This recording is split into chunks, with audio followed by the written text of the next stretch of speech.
Hello, and welcome back to The Director's Cut, brought to you by the Directors Guild of America, where each episode we bring you a brand new interview with one of the film industry's top directors, conducted by one of their peers. Remember to subscribe to our podcast on Google Play Music, iTunes, Stitcher, or on our SoundCloud page at soundcloud.com/The Director's Cut. And if you're enjoying The Director's Cut, please take a moment to like, share, or comment. We love hearing your feedback.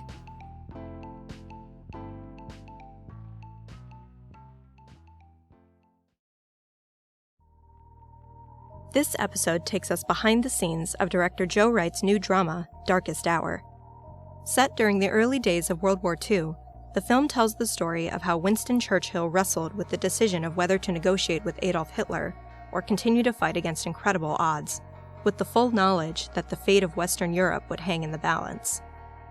In addition to Darkest Hour, Mr. Wright's credits include the feature films Pan, Anna Karenina, Atonement, and Pride and Prejudice, an episode of the anthology series Black Mirror, and episodes of the miniseries The Last King, Bob and Rose, and Nature Boy. Following a recent screening of the film at the DGA Theater in Los Angeles, Mr. Wright spoke with director Matt Reeves about filming Darkest Hour. During their conversation, Mr. Wright discusses his first meeting with Gary Oldman, why he rarely shoots coverage, and what propelled him to make a film about Winston Churchill.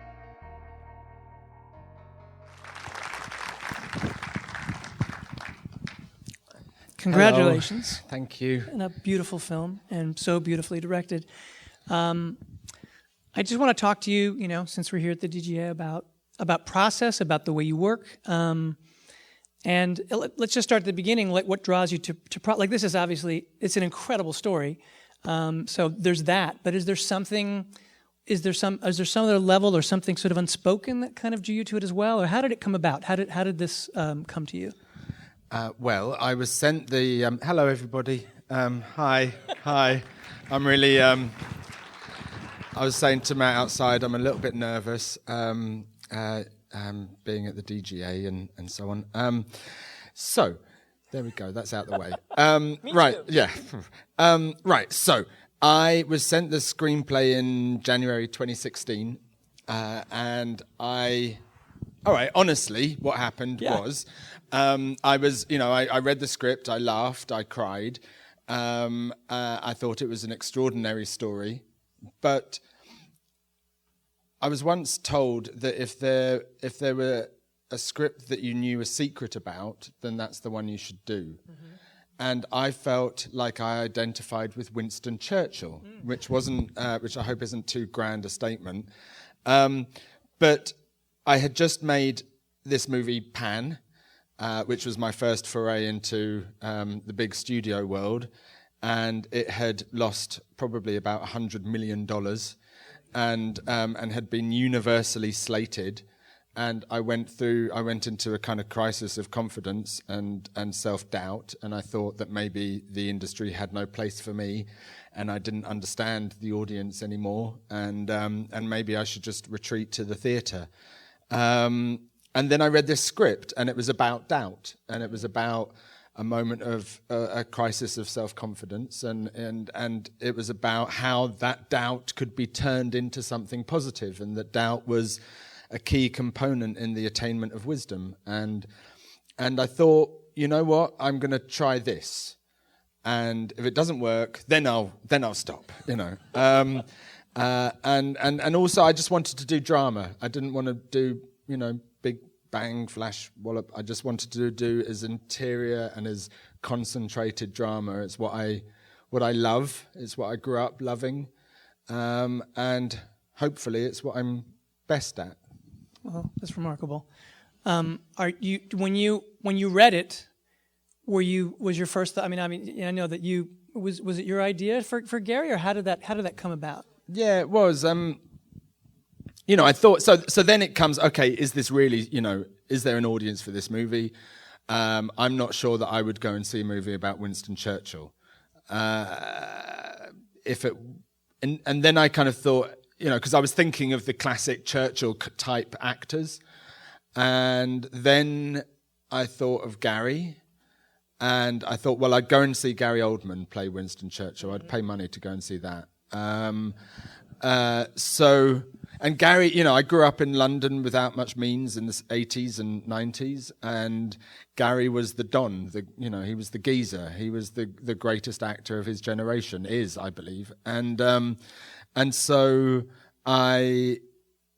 and he has that intensity, and the Churchill that I saw was a Churchill who was basically kind of manic depressive. He had this intensity of energy, and often Churchill's portrayed as having been born in a bad mood, kind of this curmudgeonly old grumpy bloke who shuffles around, whereas actually the Churchill that I saw on the newsreel footage led from the front. He led with his head, or led with his cigar. He was always, moving at thinking at 500 miles an hour, and everyone had to keep up with him.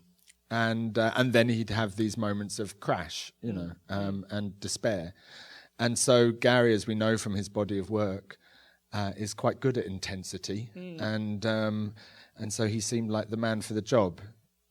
And the exterior stuff you can fake, but the interior you can't, I don't think. And so he just immediately was drawn to it, or did you have to convince him, or how did that? No, I think he was a bit dubious at first, but I went and I'm dubious why? Like, what was it when he resisted at all? Because he doesn't look anything like Churchill. Yeah, okay, for the obvious reason. It's like, it was quite, how on earth is this skinny little bloke going to...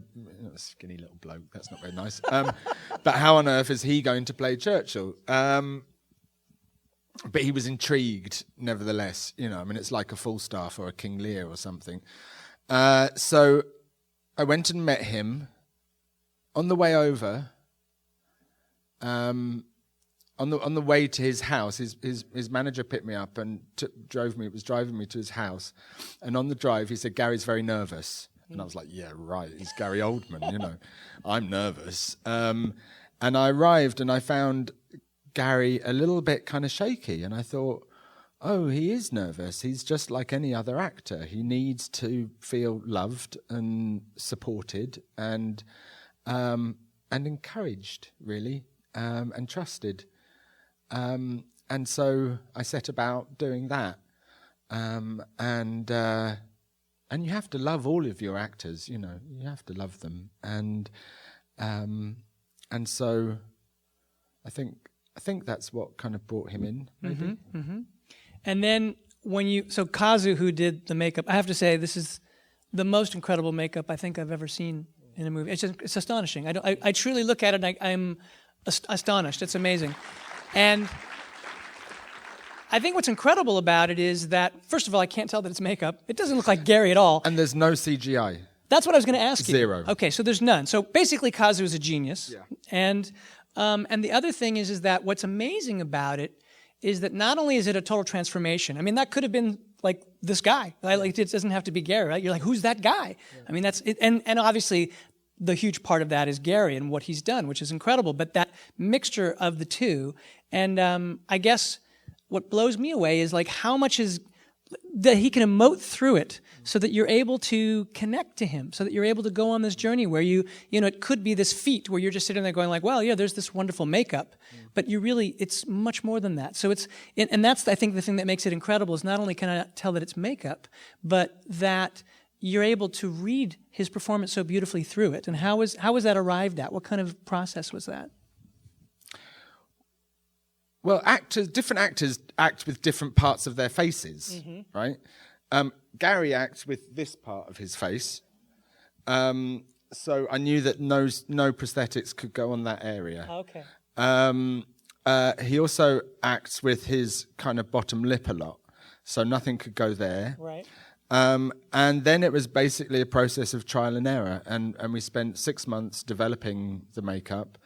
I'd fly back and forth. Doing a lot of photographic tests as well? Or not really, just by looking eye. at him. Yeah, just looking at him. And at first it looked, the first attempt was way too much. It looked like he had a raw chicken on his face, which was really horrible. And then we went too little and it looked nothing like Churchill. Gary's eyes are a lot closer together than Churchill's, but we couldn't break his skull open.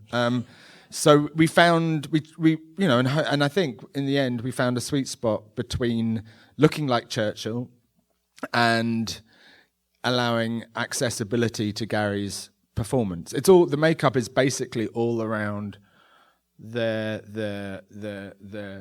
So it's all around this area, Right. And a bit of nose.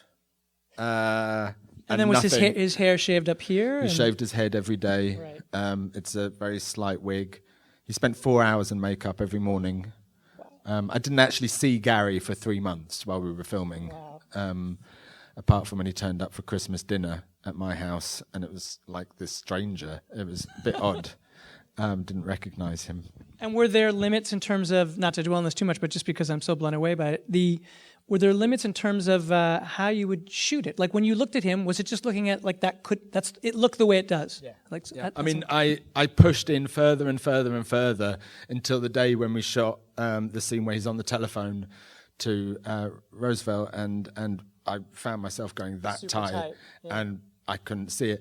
At different angles. I mean, if you were shooting kind of higher angle, he looked more like Gary. And lower angle, he looked more like Churchill. Okay. So I shot more lower angle, really. Except for, in the end, I mean, especially at the beginning of the movie, I'm a bit lower so that you feel more like Churchill. At the end, you've bought into the performance, so you can come up a bit for that scene with the king, for instance, when you want to make Churchill feel smaller. Right. That brings to mind to me, because you have I admire your visual style. I think that you have just directorially, there's a tremendous amount of control and narrative. And you start. I was talking about this because that's actually how I started. But you made 8mm films when you were a kid. Yeah, I'm dyslexic. Right. And so I wasn't really able to read or write. But my mum took me. I went to the cinema when I was 6 years old for the first time. Saw Close Encounters of the Third Kind. Wow. Which, I just hid behind the seat for most of the film, and I think my entire career has been about overcoming that fear. But I went home to my mum and I said, "How do you make movies? I want to make movies." And she very amazing woman, my mum, and she had a long strip of cartridge paper, right? Like a toilet roll of cartridge paper, and we divided this paper into boxes like this, and then we started drawing almost like a Renaissance cartoon. We started drawing, first of all, George and the princess, and then the dragon came and stole the princess in the next picture, and so on and so forth, and rather like Uccello's painting of George and the dragon, the George stabbing the dragon in the eye with his lance, and then we got a shoebox. And we cut an aperture in the lid of the shoebox. Oh my God. And then we got 2 garden sticks, and we put the paper onto these garden sticks, and then we wound the paper through the aperture, picture after picture. And she said, "That's how you make films." Wow. And cool woman, huh? Yeah. And that, it took me quite some years to discover that you also needed a camera. And but you were 6 then. But I was, yeah. But and then when did you get the 8mm camera? I got an 8mm camera when I was about 9. Okay. My first film was a study of daffodils in St James's Park. Very beautiful study. And then I started doing kind of clay animations and all of that stuff. Right. And I was really into David Lean at the time as well. So I used to kind of... When you were 9 or 6? When I was 9. Okay. Yeah, 10. I started building sets of the famous Magwitch scene in the graveyard. I wanted to do that scene, so I built a set and made a poster. It was always very important to design the poster. This was Scorsese used to do the same thing. I don't know if you've ever looked back at his. Yeah. When I was a kid, I was a huge, obsessed. That's why I wanted to be a director. And I had these books, and he did exactly the same thing. Drew images, frames before he had a camera, and then made them, and then had these posters. Yeah, right the way through. I mean, in my 20s, I was drawing storyboards. I was never into cartoons or comic books or anything like that. But I would draw storyboards for films that never got made. Really? Yeah. Well, because that's interesting. Because what I was going to ask you, what I wanted to ask you process-wise, because the film is so beautifully choreographed, and I want to talk to you about the music aspect of it as well, because I feel that the cutting, the rhythm of what goes on. Obviously, cinema is very rhythmic, but your camera work is very rhythmic. And I looked at it a lot and I thought, well, a lot of this stuff looks to me like it would be very planned. So does that same style that started, do you storyboard? Do you draw your frames out? I storyboard key moments or key scenes. I don't storyboard every scene. But I certainly plan every scene. If I don't storyboard it, then I'll draw a plan of the set and then mark out where the cameras go. Right. But most scenes I kind of have at least 2 or 3 key moments within a scene that I transitions and things. Yeah, transitions definitely. Yeah. But I kind of because cinema is my first language before books or anything else. I kind of seem to think in, like, if someone says your film looks like a painting, I get offended. Right. Because I don't want it to look like a painting. I want it to look like a film. Right. You know.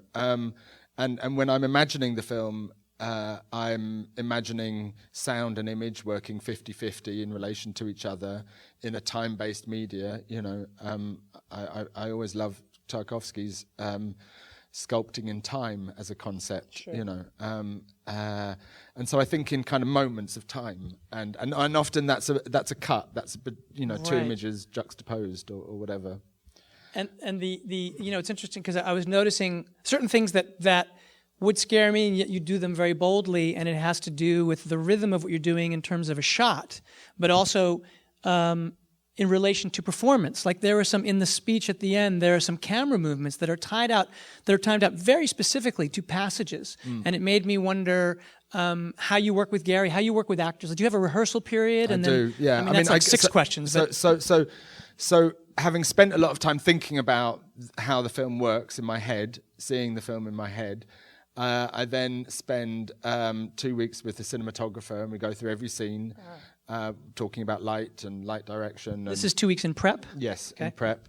And then I do 4 weeks rehearsal with the actors, which is difficult often because, unfortunately, actors don't really get paid for rehearsals, and agents try and jam-pack them job to job. But I make it a kind of condition of accepting the role that we do the rehearsals, and that's everybody. And we rehearse, and so does your cinematographer attend those as well? He pops in and out, and I can call him in. He'll be around, so I call him in if there's a scene that I want him to look at, and so on. And for instance, in this movie, there's this 10-page dialogue scene with 17 men sat round a table in the centre of the movie. And without having had the rehearsal period, I wouldn't have been able to fully understand the geography of the scene and where the tension is, where the pauses are. So once I've rehearsed, that all is kind of revealed to me in rehearsals, and then I can start planning how to shoot it. I don't really do coverage, which makes producers very nervous. But I don't, because you don't have time to do coverage if you're being very specific. Sure. So I try and think the scene out, and then shoot specifically to cut. And then the day of shooting, I get up, very early, and I write shot lists, and those are a safety net for me. And they also can, tell my ADs and so on what the day looks like, but I also have learned now that I guess I don't have to try and control everything, and that if something happens on the day, I can be flexible and move with the. That's something you feel you've arrived at. Is this earlier in your career you might have been especially my TV days. Yeah. I was so scared that I was trying to control everything. Sure. And actually my sister said to me, try saying thank you. Magic word. But if someone comes to you with an idea, rather than blocking it, sure. and allowing your ego to kind of get in the way of hearing it, or your control, freakishness, the first thing you do is say thank you, and that dispels the ego, and then you can hear the idea, and then you can decide whether it works within the context of what you're doing, So I try and do that. And when you're in that prep period of rehearsal, that 4 weeks, like how far, it sounds like an approach that's very much, and I know you've done theater, is that right? Yeah. Right? And so is it a similar approach? Because it's, do you find, do certain actors not want to rehearse, or does everybody, because I find, my experience has been that some actors love it, and then some actors are like, oh, I don't want to get into that now, and how much does it get up on its feet? I mean, are you really staging? It gets up on its feet. You really do? We do a lot of talking, and I think that lunch is a really important element to rehearsals. It's important to get to know each other and find each other's rhythms and, just understand who we are as humans. But we do also, block out bits of set and start to figure out. You get it taped out. Yeah. And so then your production designer must be on fairly early too. I mean, it's part of this whole. Yeah, exactly. thing. And I try and develop the film, all the elements concurrently, organically. So that we all have a sense of what we're doing, and I can get clear. It's about kind of, for me, clarifying more and more what the film is going to be. Discovering it as we go along. I think actors who don't like rehearsals, I'm not that interested. Well, only because it's to me, I think it has to do with, and it's interesting because you're British, so. There's a high level of training, I think, with a lot. I mean, certainly someone like Gary Oldman. I mean, and so I think that, and it's interesting because you've also though worked with young actors, and I find that actors who haven't had that kind of training might get a little daunted by it because it's a technique that there's that kind of craft that isn't. They might be incredibly talented actors, but wouldn't necessarily have had that sort of discipline of craft that in the United States, to some degree, I think has sort of receded a bit from maybe where it was in the 70s, where it was just like that was everything. And so, I just find that different actors have different approaches. I like actors who are skilled. Yeah. Basically. I'm not so keen on actors who think that they don't need to learn their lines and that they can just be inspired on the day. I mean, what I've found is that the greatest actors, be it Gary Oldman or Meryl Streep or Cate Blanchett or these actors, they prepare for months. Mm-hmm. Gary took at least 5 months every day preparing for this movie. Wow.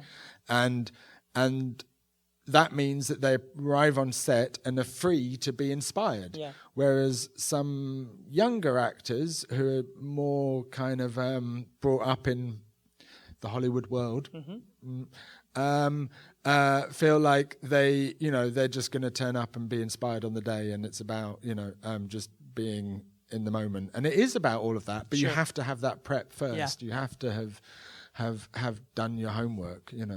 And to some degree, certainly with the actors you're talking about, have that level of training, really. I mean, because or not. I mean, Saoirse Ronan when how did that work? in Atonement, she was 11. She'd never done anything before. I like actors who have either done nothing, so you can completely form them, or actors who are very, very experienced and trained. It's the kind of middle ground that is a little bit tricky, Right.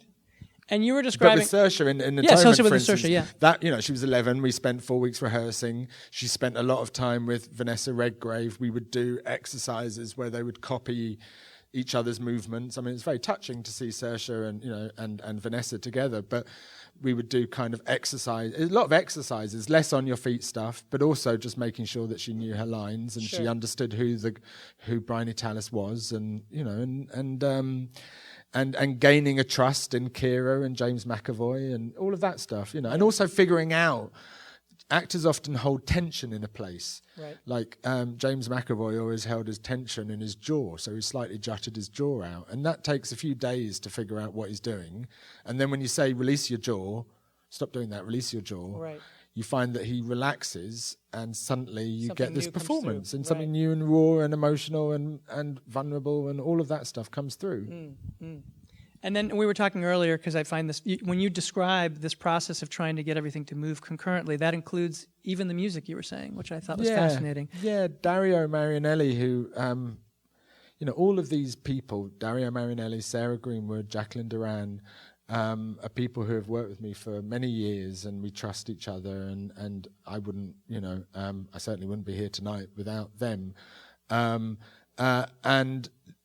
Dario worked with me first on Pride and Prejudice, and then did Atonement, and so on and so forth. And we have this technique where we have this kind of practice where I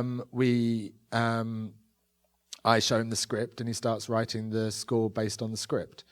And then I had a photograph of Gary walking, and that kind of pace, that urgency that I was talking about. I show that to Dario, and talk about the rhythm and the tempo and the urgency, and so he starts to develop based on that photograph. And this is before you're shooting, right? Yeah. This is months before. Right. And then when we get to set, I can play that music back, and it can inform the actors, or it can inform the camera, or whatever. And then also as soon as you start doing an assembly cut, you have elements of that music, and you can start to play and see the film grows as a whole thing rather than in kind of blocks, Right. That's quite beautiful. It's really, I love it. I love making films. Now, it shows. Now, let me ask: does the way you approach theater directing? Obviously, do you try to make things feel? Because you're directing. It's interesting because there's something theatrical to some degree about your filmic approach, and I'm wondering, and there must be something filmic about your directorial approach in theater. Like there's certain things, like you've got that one shot where you've got the sort of passing off of the different players and how it and then somebody comes out and lands and hits that, and it's all beautifully sort of laid out. And I would imagine that that moment wasn't in the script. I would imagine, was it, or was it? No. Yeah, and so I wonder how you see. Obviously there's the obvious, which is that there's literally the camera, but how do you see the two forms as being related, and in what ways different? I came to theatre very late. I only started directing theatre about 4 years ago, which is unusual. Usually it goes the other way around, you know. But I guess I kind of felt that there were things that I wanted to explore that I was unable to explore in film, in such a commercial environment. And so I started working in theatre, and I guess my language kind of in theatre is very, I talk about cuts. Right. And hard cuts and soft cuts, and they're all a bit confused. Pre-lapping. Right. And I also talk about, cutting. I love the cutting from an extreme close-up to an extreme wide shot. I love the kind of visual impact of that. It's something that David Lean used to do a lot. The classic cut from the match to the sun rising, for instance. So I do that in theatre as well. But it's about kind of taking the focus of the audience down and down and down to a tiny point, and then smash cut to something big and wide. And but you can play with form in theatre in a way that is more difficult in film. People are less accepting of the of playing with form, basically, formalism. Right. My parents ran a puppet theatre, and in London, it was the first ever purpose-built puppet theatre that opened in 1961, and our lives revolved around the booking book, right? And if the booking book was full, then we had lamb chops for supper, and if it wasn't full, then you'd have curried cornflakes or something. Did you participate in the theatre? Yeah, you did. Yeah. And every 365 days a year, you'd have to pick up the phone and say, "Hello, Little Angel Theatre," and take a booking. And my dad once picked up the phone, and the woman said on the other end, "Is there audience participation involved? Because we don't like audience participation." And my dad said, bless him, said, "Yes, madam, there is. There is the participation of the imagination." And I've been thinking about that ever since. And I find film, not digital, maybe, but film doesn't really exist. The moving image doesn't exist. It's persistence of vision. We create the movement in our minds, and we create the story in our minds, just as we create, words out of letters, thoughts, and so that idea that it's about the participation of the imagination is an idea that I try and employ in film, and I certainly tried to explore that in Anna Karenina a lot. But I think is something you can explore probably a little bit more in theatre than you can in film. Audiences expect every frame, every inch of the screen to be filled with some kind of reality. Really. Right.